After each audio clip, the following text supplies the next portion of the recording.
Good evening, viewers and listeners of Concerned Citizens Media. Thank you again for coming back. Today is June the 5th, 2023. I have several news updates to share with you for today. Before I start with UN Secretary General Antonio Guterres' update on Ukraine, I will say a little bit about the tension in Amhara region and the war in Oromia. So the Amhara region, since the announcement of the so-called law in order operation by federal government against the disarmament of Fano and Amhara militia, that region is in a very extremely tense situation. So that's tough situation continue because Fano, Amhara militia, they have the public support. That's a challenge for the Prosperity Party. So according to Voice of Amhara, there is heavy, intensive military operation in North Shore, in Metemma, let me see, North Shore,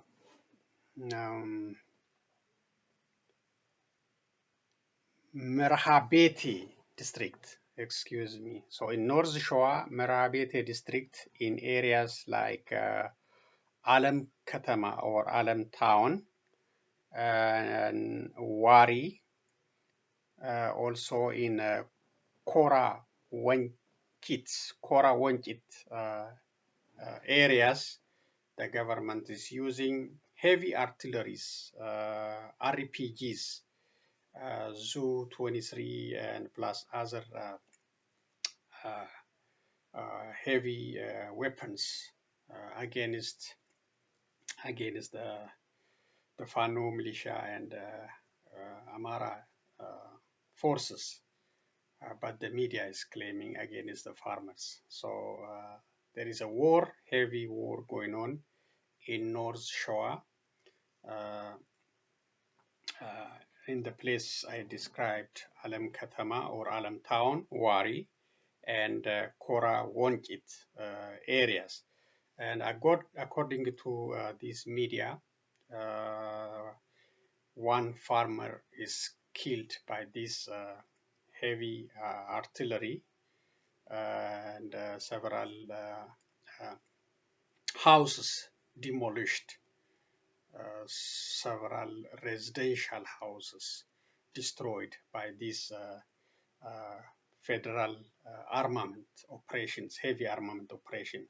But we don't have independent media in that region to verify about these media claims. So that's the challenge under Prime Minister Abiy Ahmed. He doesn't allow the government media, to report the ongoing war in Amhara region or the ongoing war in Oromia. So no international media, no local media, and government affiliated media reporting about this very serious, tense military operation in Amhara region. So that is the update I have, but I cannot independently verify the claim of Voice of Amhara, which the government is fighting against, farmers, peaceful farmers. But the government is claiming its operation is law in order, to restore law in order. In the Oromia region, there is no sign of second round talk. There is no round. There is no even talk of that. What is happening now is the continuation of heavy military operation in Oromia region between the federal forces and the Oromo Liberation Army forces. So the engagement is still active and no sign of peace talk, second round of peace talk. I didn't hear anything. So that is, the update I have concerning military engagement between the federal government and these regional activities or regional forces. So that, the government claim it want to resolve in a peaceful manner all the conflict, but what we are witnessing is the opposite of that. Heavy military operation in Amhara region, heavy military operation in Oromia region. Let's continue today's update with Antonio Guterres video. Is giving us a little bit update on the bridge collapse in Ukraine and a little bit update on Russia war conflict. Then I will continue with other update I have on video and reading. Thank you again for coming back. Morning. The Secretary General will make a statement on the situation in Ukraine. He will not take questions today, but will do so on Thursday. Thank you. Sir? We have all seen the tragic images coming out today of the monumental humanitarian, economic, and ecological catastrophe in the Kherson region of Ukraine. The United Nations has no access to independent information on the circumstances that led to the destruction of the Kakhovka hydroelectric power plant dam. But one thing is clear. This is another devastating consequence of the Russian invasion of Ukraine. And we are seeing the effects in the city of Kherson, the town of Nova Kakhovka, and 80 other towns and villages along the Dnipro River. Massive flooding, large-scale evacuations, environmental devastation, destruction of newly planted crops. And that is threats to the highly threatened Zaporizhia nuclear power plant, Europe's largest nuclear facility. At least 16,000 people have already fled their homes, lost their homes, with safe and clean drinking water supplies at risk for many thousands more. The United Nations and the humanitarian partners are rushing support in coordination with the government of Ukraine, including drinking water and a water purification tablet and other critical assistance. We'll continue our humanitarian work and our appeals for urgent, safe and secure humanitarian access. Today's tragedy is yet another example of the horrific price of war on people. The floodgates of suffering have been overflowing for more than a year, and that must stop. Attacks against civilians and critical civilian infrastructure must stop. And we must act to ensure accountability and respect for international humanitarian law. Above all, I appeal for a just peace in line with UN Charter, international law, and the resolutions of the General Assembly. And I thank you. Secretary General, should the UN set up an inquiry? Should the UN set up an inquiry? Do you think it's a war crime, Secretary General? Okay, that's U.S. Secretary General Antonio Guterres. Corner office. A Dallas ISD student. Okay, I will come back to the next video. So the one thing I forgot about Amhara region is after the government announced heavy military operation on churches and neutralizing about 200 Fano forces in that establishment. The whereabouts of Iskender Nega. Iskender Nega is a politician and the founder of Amhara Liberation Front recently, and he was the founder and chairman of Baldaras, fighting for Addis Ababa. So the whereabouts of this individual, Skandar Naga, is still unknown. The government is not saying anything. They didn't say they captured or they didn't say they killed him. Nothing. And all media, they don't have information. So still we are in a silent mode about the situation concerning this Skandar Naga. So we don't know if the government killed him or if the government captured him or he survived the attack. So far we don't know. We don't know. So let's continue with others updates I have. This one about Oromo Liberation Front press release. Consuming the lives of innocent young people in endless unjust war should abort.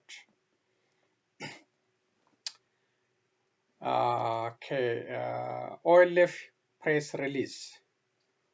OLF shall, in the most robust sense of the word, oppose the irresponsible and endless forced military conscription launched by the government of Prosperity Party.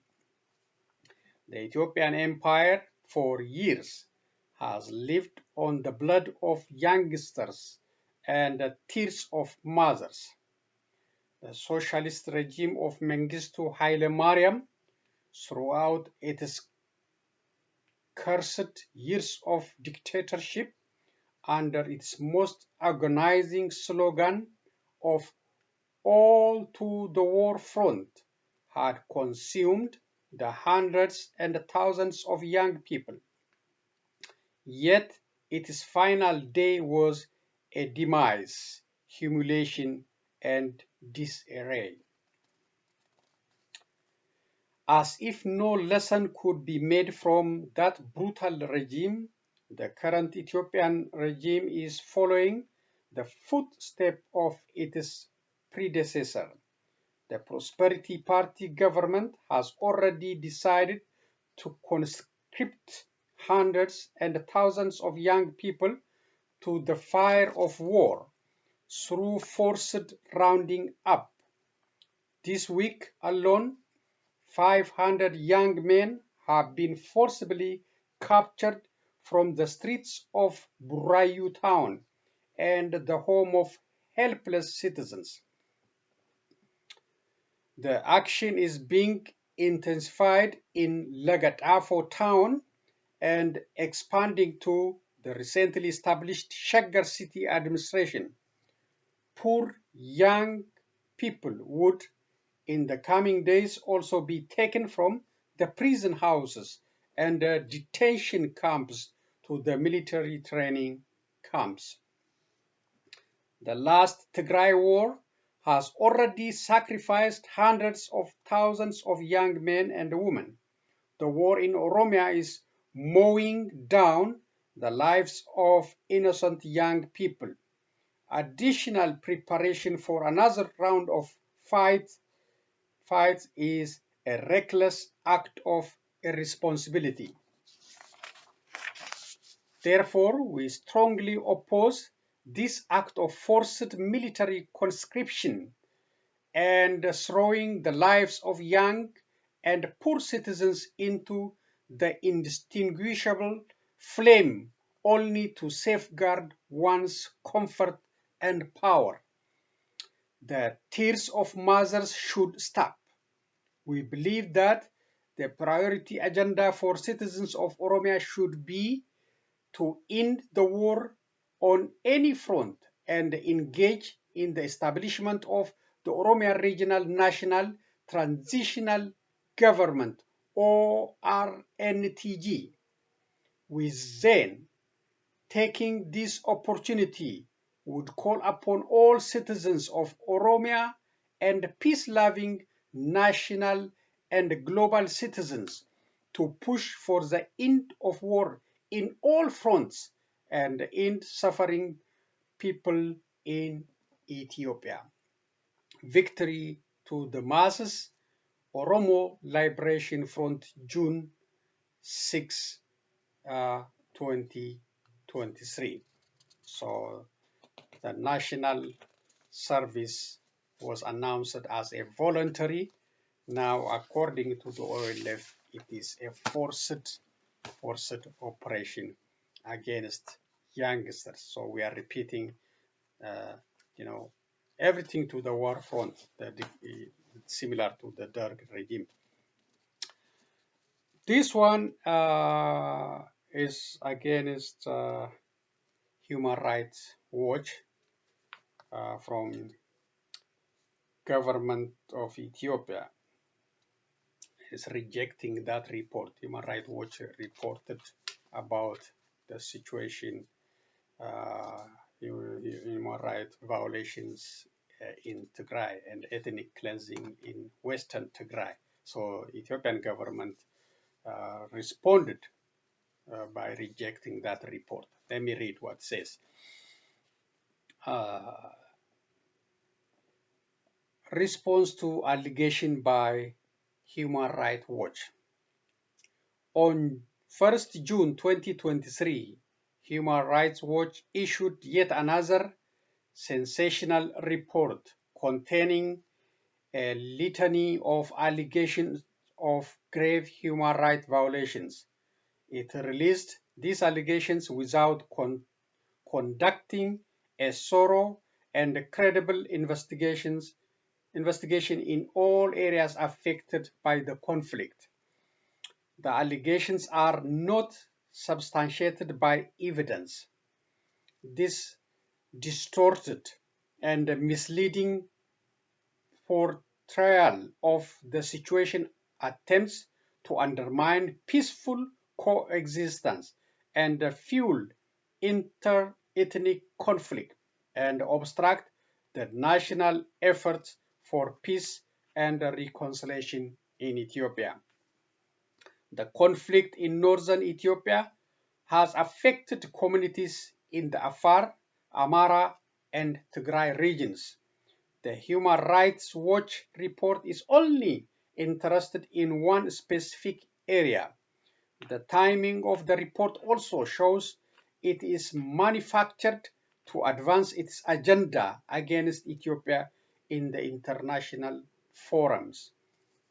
Ethiopia has independent institutions such as the Ethiopian Human Right Commission and the law enforcement agencies to ensure the protection of human rights through a proper and comprehensive investigation of violation committed in the context of the conflict.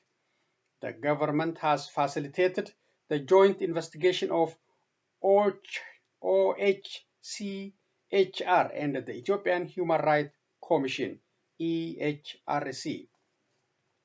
The Inter-Ministerial Task Force has been implemented the recommendations of the joint investigation and working on the investigation, the rehabilitation of victims, and legislative reforms. With the signing of the Pretoria Peace Agreement, the government of Ethiopia has embarked upon nationwide consultation on policy options for transitional justice for Ethiopia. A number of consultations have been conducted with stakeholders in the government, CSOs, political parties, and the international community. The transitional justice process will allow comprehensive investigation. The truth will be told, and the perpetrators of crimes committed will be held accountable. The National Dialogue Commission is working on addressing the root causes of conflict and other national problems in the country. The Ethiopian government has invited the OHCHR and the EHRC joint team of investigation to monitor the human rights situation in the conflict area in the northern part of the country. June 6, 2023, Addis Ababa Government Communication Service.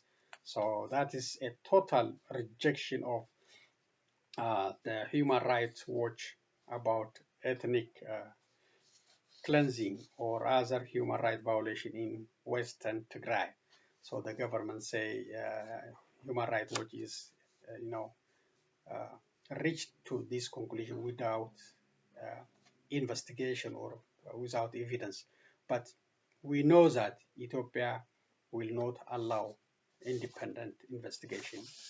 They refuse the three panels assigned to investigate the violation in that war.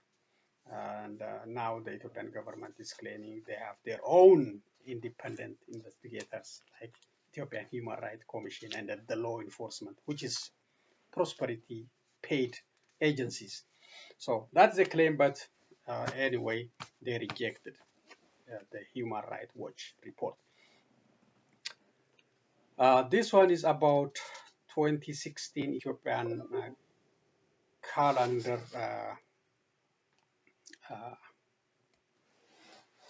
calendar budget appropriation or approved by Minister of Councils. This is this and the next three of them from Addis Standard. Council of Ministers ratified 801.665 billion birr budget for 2060 Ethiopian fiscal year. The Council of Ministers has unanimously passed a budget totaling 801.65 billion birr for the 2060 Ethiopian fiscal year, as reported by the Prime Minister's office. The office stated that the budget bill will subsequently be forwarded to the House of People's Representatives for further deliberations and formal approval. The official budget document, as presented to the Council of Ministers, earmarks 369.6 billion birr for the federal government recurrent spending.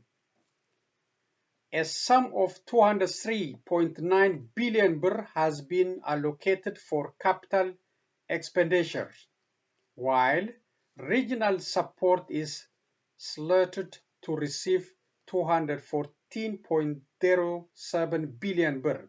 Furthermore, a dedicated budget of 14 billion birr is allocated for advancing sustainable development goals. This year's budget has shown an increment of 15.05 billion birr from last year's budget of 786.6 billion birr, whereas the capital expenditure declined by 14.2 billion birr.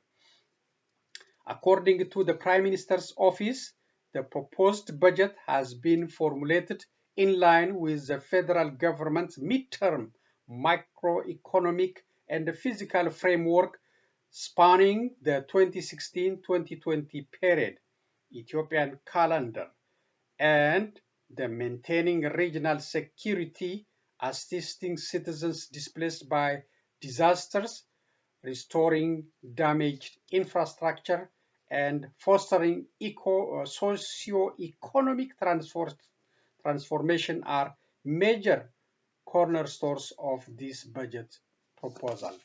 So that is big money for 2026, especially for access for the government expenditure. Probably he will use it for military recruitment and training. So that's the only thinking he can stay in power or win the next election. This one, Right Commission urges immediate halt to ever-increasing enforced disappearance of people in Ethiopia. So this is reported by Ethiopian Human Right Commission. Yes, when you see this, it looks like independent agency, but it's paid by Prime Minister Office.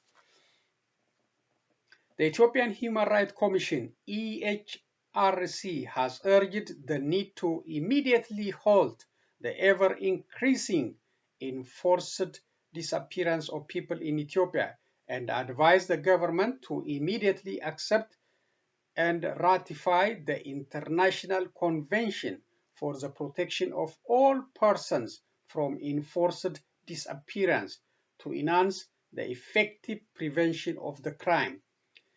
The Ethiopian Human Rights Commission stated in a press release on Monday that the Rights Commission has been monitoring several cases of enforced disappearances and incommunicado detention in various areas of the country. The Commission noted an alarming scale of the crime in Addis Ababa city administration, Oromia, and the Amhara regions, where it has been taking to the relevant government officials, visiting different places of detention and speaking to suspects and collecting information from families and other sources. Ethiopian Human Rights Commission, EHRC, has confirmed many acts of forced disappearance where the victims were arrested from their homes, workplace, or from the streets by civil and uniformed government security personnel without a court order and then taken to unknown location, the press release stated. According to EHRC, while some have been reported to have recovered after days, weeks, or months of missing, others remain in forced hiding as of the time of the press release. EHRC said it is monitoring at least 7 people from different parts of the Oromia region who have been reported to be victims of forced disappearance, adding that the Commission is conducting an investigation into alleged mistreatment or torture during the forced disappearance, and the exact situation will be revealed once the investigation is completed. Among other victims, the Commission listed the missing since October last year of an unnamed individual who is a member of the Central Committee of the Opposition Oromo Federalist Congress, OFC, from Naqamte City Local Security Office in East Wallagga Zone. Prior to his disappearance, the person was tortured and chained, the press release stated. It added that the exact of forced disappearance results in severe violation of human rights of the missing person and his family, including the rights of liberty, the right to life, the right to be protected from secret detention and torture, the right to justice, and the right to health, work, education, and family. Daniel Bakala, PhD, Chief Commissioner of Ethiopian Human Rights Commission, said the government should take all the necessary temporary and permanent measures to stop this terrible act of forced disappearance. All the disappeared people should be released immediately. A full investigation should be carried out on the action that took place while they were hidden, and accountability should be confirmed. In the quotation, we should set up a national independent investigation team to find the victims of the act and ensure justice. end of quotation, he emphasized, adding, again in quotation, we call on Ethiopia to accept and ratify the International Convention for the Protection of All Persons from Enforced Disappearance, end of quotation. In what seems to constitute an act of forced disappearance, the opposition Oromo Liberation Front, OLF, said in April 7 of its leaders who were in police custody in Burayu for nearly 3 years were missing and urged the government to immediately release them. So that is the situation Ethiopians are facing under Prime Minister Abiy Ahmed. So it's not only forced disappearance. People are just gunned down in front of their doors. Just in the last a week or two, one Oromo artist, the Gafa, was gunned down in front of his house. So nobody accounted for that killing. So it's not only forced disappearance. Ethiopians are facing extremely life-threatening condition under Prime Minister Abiy Ahmed. But what can we do? We all are divided. We don't have one voice, and he knows that. So he is using that opportunity to continue this, harsh treatment of Ethiopians. That's the situation. So you already know that several individuals killed during the protest against the mosque demolition in Addis Ababa. So anybody accounted for that? No. The Prime Minister office is talking about justice, accountability in Ethiopia under his leadership, which is meaningless. We know he is brutal. He's heading to become a dictatorship, and he is, using the country's finance, limited resources, just to build military, to build the security forces, and to pay his undercover operatives to kill, to arrest, to torture Ethiopian citizens. I hope this will come to an end. I hope. This is Kenya police tear gas protest over proposed tax hikes. Police have fired tear gas to disperse Kenyans demonstrating in the capital against government plans to impose higher taxes. One of the controversial proposals in the unpopular finance bill is new 3% housing fund levy for all salaried workers and a move to increase value-added tax on fuel to 16%. The bill also calls for taxes on beauty products, cryptocurrencies, and earnings by social media influencers. They are among the measures that have been opposed by many Kenyans. The dozens of protesters had sought to gather at park in the center of Nairobi before marching to Parliament to urge MEPs to reject the tax proposals. Local media reported that some of the protesters were arrested.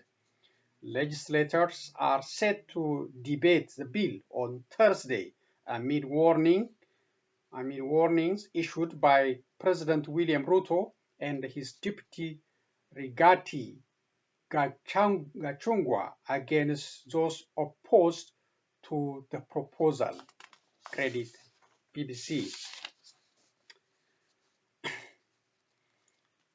This is the situation in Sudan. Airstrikes on Sudan campus kill Congolese, the government says. The Democratic Republic of Congo's government says 10 of its citizens died after their university campus was bombarded in airstrikes in Sudan's capital Khartoum on Sunday. The Foreign Affairs Ministry said in a statement that it had learned with deep dismay the killing of its citizens at the International University of Africa. Minister Christopher Lutundia said there were indications that the airstrikes were carried out by regular army on area occupied by civilian and unarmed populations, including foreign nationals, seriously wounded other compatriots. The minister said the government was waiting for the Sudanese authorities to share more light about the incident. Khartoum has been at the center of fighting between the army and the paramilitary Rapid Support Force (RSF) since 15 April, with civilians caught in the crossfire. Dr. Congo's government has called for a humanitarian corridor to enable it to evacuate its wounded citizens and others still stranded in Khartoum. Again, BBC. Okay, this one is Rwanda president reshuffles top military officers. Rwanda's President Paul Kagame has appointed new military and intelligence chiefs in a major reshuffle. The president appointed Juvenal Marizamunda as the new defense minister, replacing Major General Albert Murasia, who was in the post since 2018. A new army chief, Lieutenant General Mubarak Muganga, is taking over from General Jean Bosco Kazura, who ran the Rwanda Defense Force (RDF) since November 2019. A reshuffle in which a defense minister and army chief are fired at the same time is not common in Rwanda. No reasons have been given for the reshuffle. In previous change to the upper echelons of the military, Mr. Kagame would at times publicly hint at the reason. In the Monday night reshuffle, Mr. Kagame also appointed a new army chief of staff, land forces, as well as head of military intelligence. In another move, he changed the top commanders of Rwandan troops deployed in Mozambique to help fight militant Islamists. Credit BBC.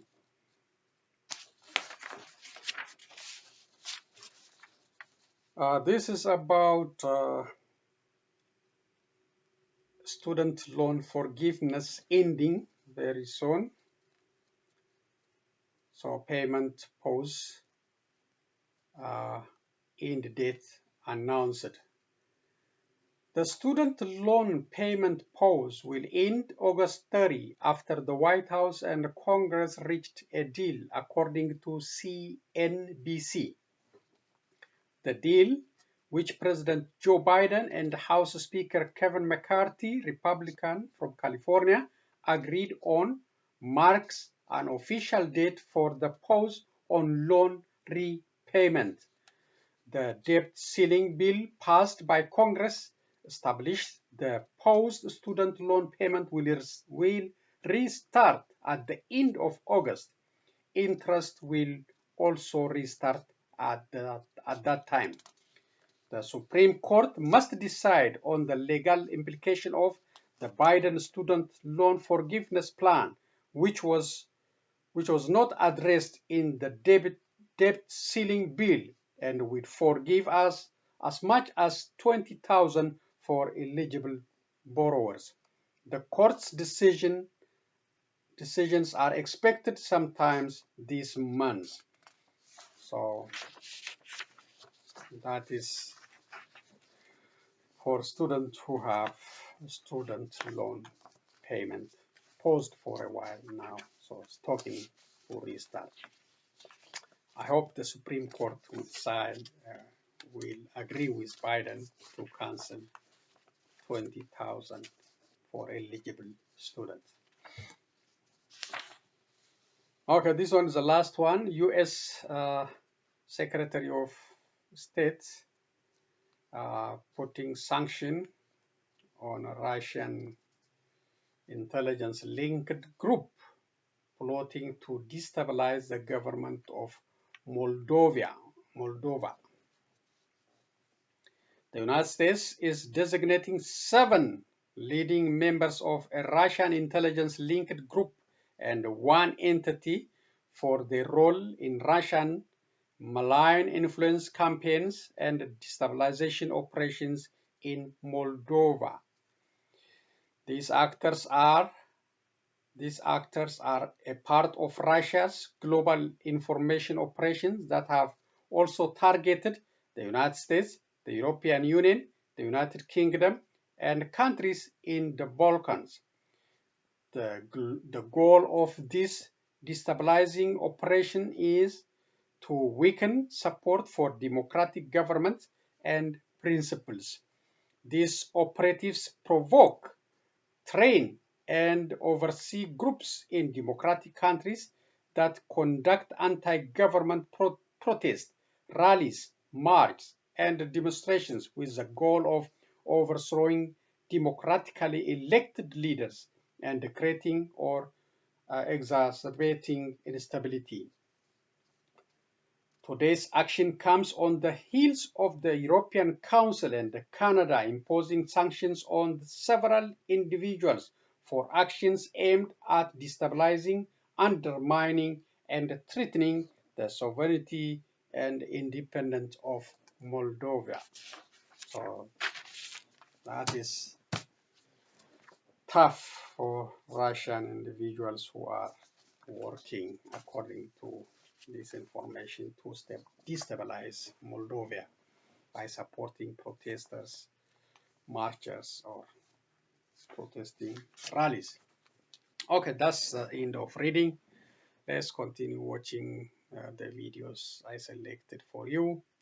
The first one is one student with Ethiopian root joining the West Point from Dallas, Texas. Let's listen to that, and I have maybe 2 more videos after that. Is ready to serve the country that gave him so much. He's graduating from W.T. White High School and headed to West Point Academy. It's an enormous accomplishment for a teenager who immigrated to the United States from Ethiopia just a few years ago. Fox 4's Alex Boyer has his story. Alex. Hey guys, pretty uplifting. You know, Hammerson had never traveled outside of his own country until he moved to Dallas with his mom, who is from the U.S. He didn't know a word of English. Now, fast forward just a few years later, he's headed to West Point, and he's the first student from W.T. White to do so in over a decade. It's the last day of class at W.T. White High School in the Dallas ISD. How many of you are going to be coming to camp this summer? Raise your hands. Inside Major Nebu Jonas's ROTC class, students are celebrating one of their own. 4 years later, they come out this way. Graduating senior Hammerson Bakela is headed to West Point Military Academy in July. It's a huge accomplishment for the 18-year-old who moved to Dallas with his mom in 2019 from Ethiopia. He didn't know any English. He recalls the culture shock. Had no idea about the outside life after, outside of my country. A few weeks into his freshman year, Bakela met Major Jonas, who is the senior Marine instructor at the school. The chance encounter would change his life. Both moved to Texas from Ethiopia when they were in their teens. The first word he said was, what's up in my language. It's like, salam no. And I was like, wow, I was so happy, like, to see someone speaking my language. It is eerily similar how our lives stories are so much alike. Jonas encouraged Bekele to join the ROTC class. It's an elective at the school. Bekele began to flourish. He was a guy who worked hard. Like, you know, if I give him a 95, he'll come and say, so what do I have to do to make this 100? And if I say 100 push-ups, he'll go and do that. Bekele's English began to improve, and the ROTC program gave him confidence. And now, he's basically flying, and it is kind of enjoyable to see. Bekele is the first WT white student to attend West Point in more than a decade. He recalls the moment he was accepted. I ran, told my mom, told Major, and it was amazing. After serving his country, Bekele wants to become a doctor and help people back home in Ethiopia, where his father still lives. I also want to invest in my country, Ethiopia, about like its medical technology and stuff. Major Jonas knows there's no stopping what he can do. He's got the drive. He will work hard. I am very proud of Jan. And Bekele tells me the hardest part will be moving from Dallas and leaving his mother behind here. He says he's excited, though, to check out New York. In the meantime, his father, unfortunately, wasn't able to make it to his high school graduation, not able to travel from Ethiopia, but he tells me that his dad intends to be there when he graduates from West Point. We wish him well. Did you know that most of the problems in our body are due to a buildup of toxins? If you're feeling tired and sluggish, it could be due to the buildup of toxins in your body. Thank you. Let's listen and thank to you to Cory all the Bush. for being here today, and to It's the a Democrats who showed up representative, 2-1 to this hearing that was called by the Congresswoman from Republicans. St. Louis. Thank you so much. And let me also say,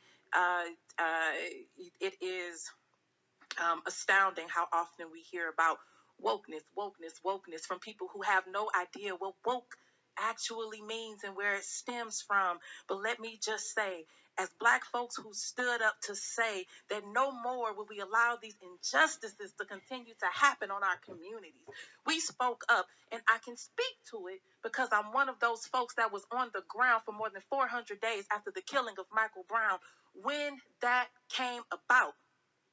We said we woke up because we won't allow anyone else to do this to us without us fighting back. And so when you say I'm anti-woke, when you talk about wokeness, you're saying I'm anti-Black, and I don't want Black people to speak up for themselves. I don't want equality and justice for Black folks. So I say to those that say wokeness, we're anti-woke. This is not wokeness, what we talked about in here. And you should be on the side of folks who are woke because we're saying no more oppression against our community. So whatever else is being thrown around, unless you are saying I'm racist, white supremacist, and I'm bigoted, stop talking about wokeness. And you can't tell me that I'm wrong because I'm from the very movement where this came about. Don't let a fascist tell you what being woke means.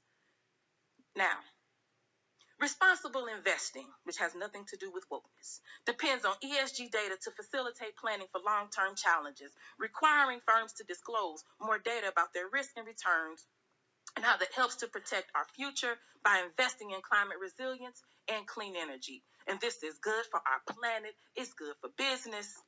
Climate and extreme weather-related events already affect both small and large businesses every single day.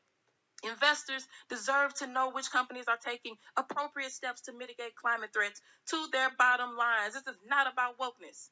ESG also helps workers, ensuring that their pensions are not going to companies that will later privatize and degrade jobs. Democrats are working to protect the public's access to data and make responsible investment choices.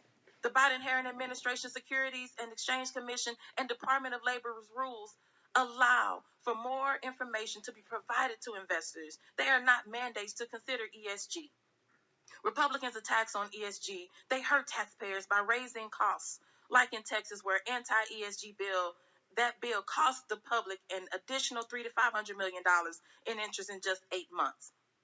Republicans' anti-ESG crusade, it protects their fossil fuel donors to the detriment of people's retirement security and their freedom to invest. Republicans' political crusade against responsible investing and calling it wokeness. Be woke. Don't be anti-Black. It is investing, it's against responsible investing in an attempt to manufacture a culture war that you know nothing about and you're not standing up to fight against, and interfere in free market trends and protect corporate interests. And with that, I will say, don't speak about something that you don't know about. Learn about it from the people who are the ones that are most directly impacted, and change your language. Enough is enough. This is not about being woke. Being woke is the side of history you should be on. Wake up to the fact that other people are burdened differently than you, that other people have issues that you don't even understand, but you should be sensitive to. Wake up to that. And with that, I'll yield back. That's an explosive speech from Cory Bush. One more video.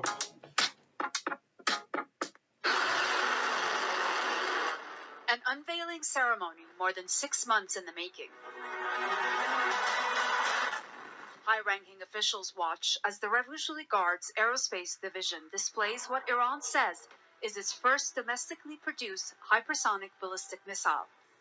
Named Fatah, the missile has a range of 1,400 kilometers and a speed of more than 15,000 kilometers an hour.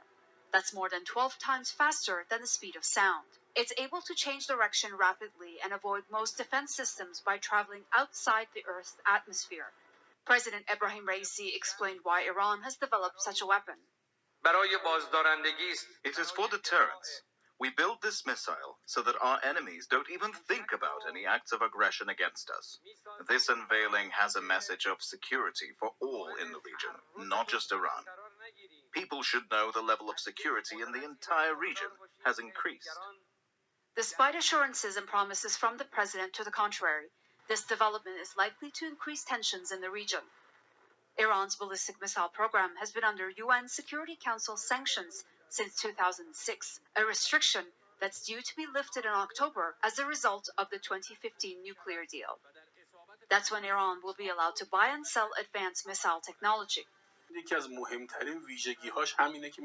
One of the most important characteristics of this missile is it can confront defense systems like that of enemies of Iran, like the US and the Zionist regime. Since they have very advanced defense systems, this could have a significant impact on the weapons the Americans are selling specially to regional countries.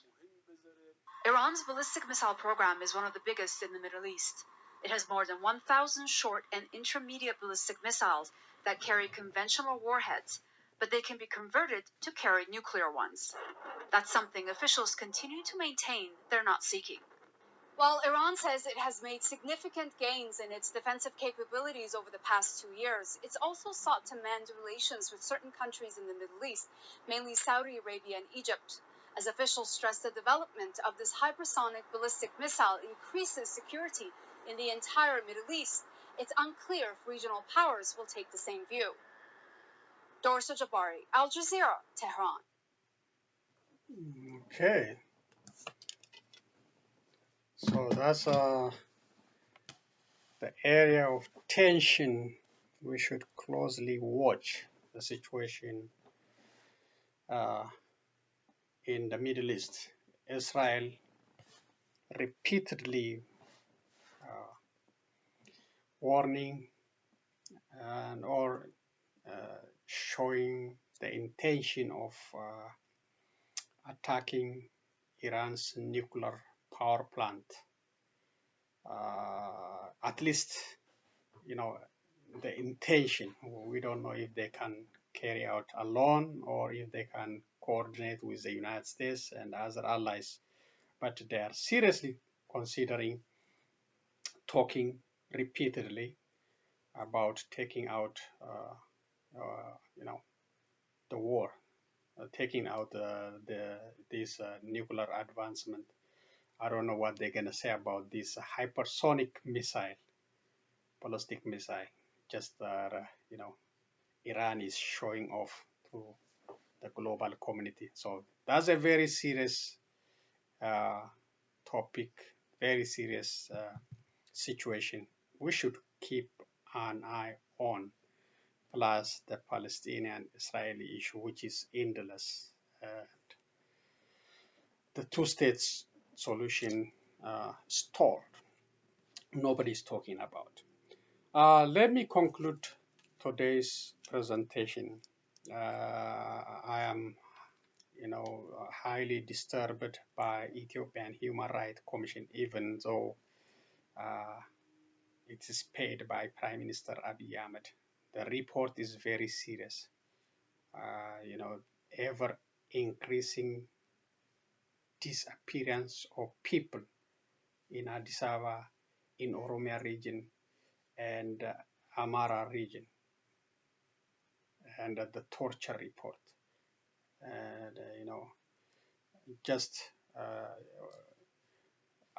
mass detention without court order by using these undercover operatives. This is a very serious allegation, but why the report is missing about those gunned down by unknown, killers, unknown killers. As I said, one Oromo artist in the past 2 weeks killed, assassinated in front of his house.